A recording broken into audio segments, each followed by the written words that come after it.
Wisdom, justice, judgment, knowledge. Where do they come from? My name's Arthur, thank you for joining me. We're turning to the book of Proverbs in chapter 1 and just reading the introduction to this book. For this is what is promised to us as we work through the Proverbs of Solomon. He promises to give us wisdom, the understanding of justice, of judgment, and of equity. Let's read the first few verses of the book. The Proverbs of Solomon, the son of David, king of Israel. To know wisdom and instruction, to perceive the words of understanding, to receive the instruction of wisdom, justice, judgment, and equity, to give prudence to the simple, to the young man knowledge and discretion. A wise man will hear and increase learning. A man of understanding will attain wise counsel. To understand a proverb and an enigma, the words of the wise and their riddles. May the Lord bless these words to us. These words that we're going to look at are the words of Solomon, the son of David. David was that great king who took the nation of Israel from being a set of separated tribes and brought them into the purposes of God and established them as a holy nation under God. David was a mighty prophet.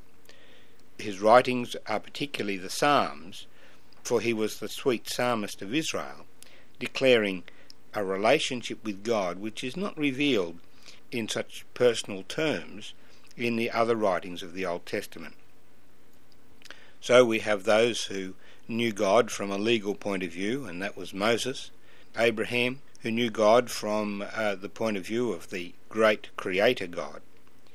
But David knew God in a very personal way, as David lived the experiences of his life with a lot of trouble, a lot of difficulty, a lot of conflict, and found that God was faithful to him through all of those circumstances.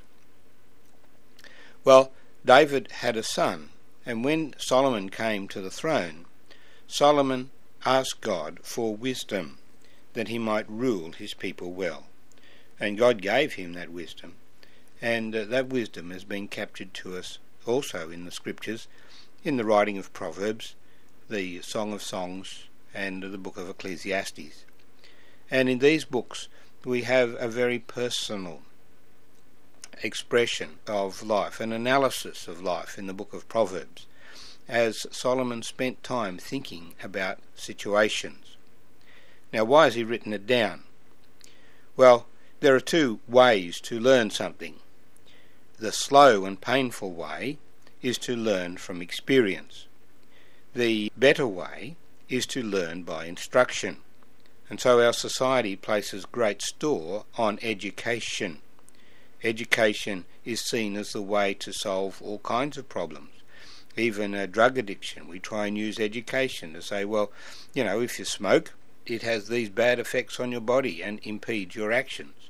If you drink alcohol, then it has these bad effects and it stops your performance.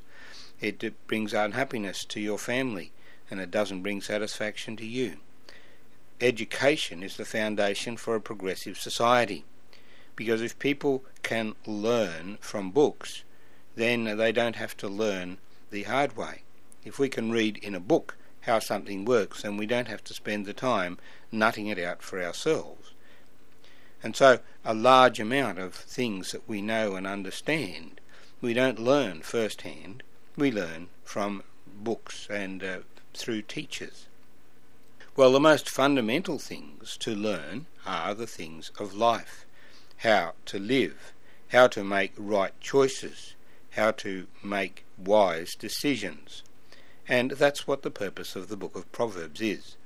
For if we make wrong choices in our life, we experience the consequences of those wrong choices, and those wrong choices are uncomfortable, if not disastrous for us. So, we need to take heed to these things, and this is the purpose that the Proverbs of Solomon have. To know wisdom and instruction.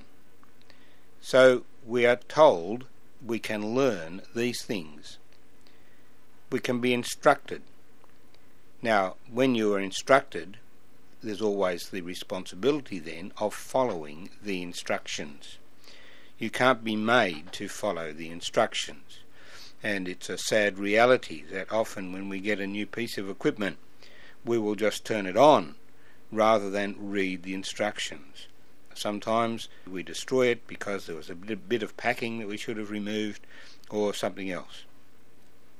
So we are to know, to comprehend wisdom and instruction. What is wisdom? Well, I'll take it wisdom here is the ability to make the right decision when it's not necessarily a matter of right and wrong, but it's a matter of which one is better in its outcome and result. So you have a choice.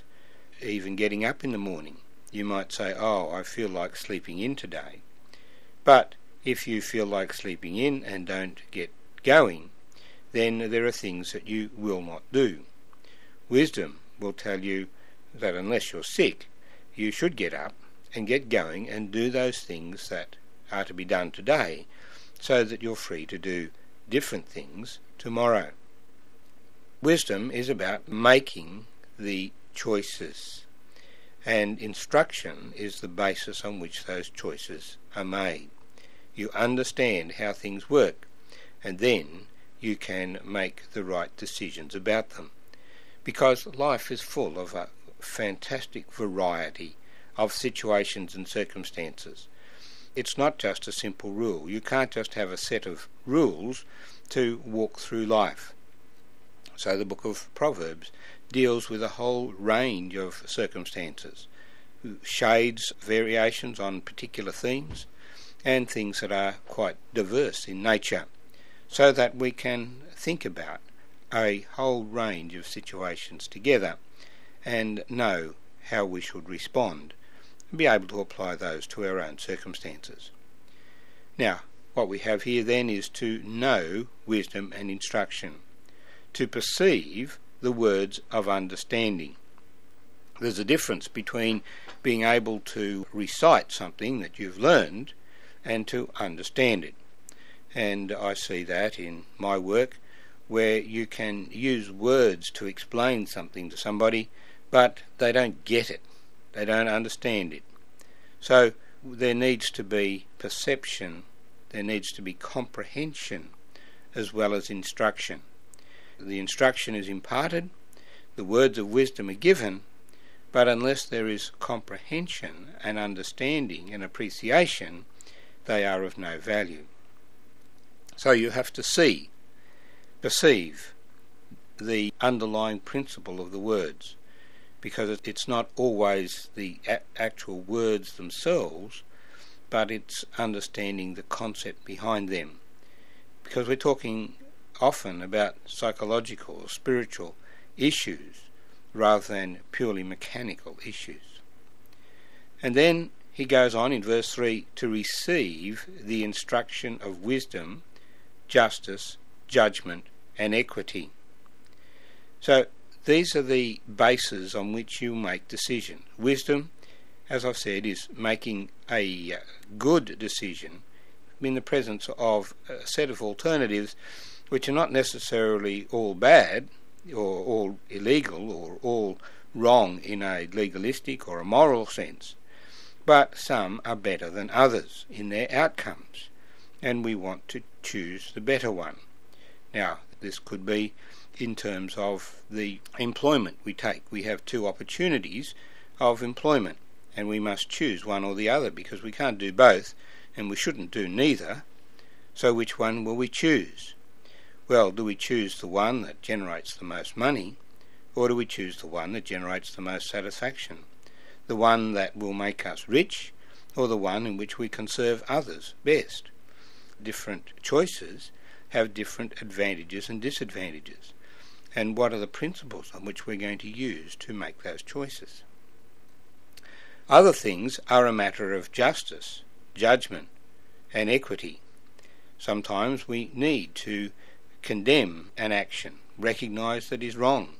Sometimes we need to be fair in our dealings, equity, and sometimes we need to understand justice, what is a fair price to pay for a situation. All of these things come from understanding God's principles and God's ways. In these instructions, the simple-minded person can still make the right decision. The young man who is keen to know can gain knowledge, and he also can make the right decision.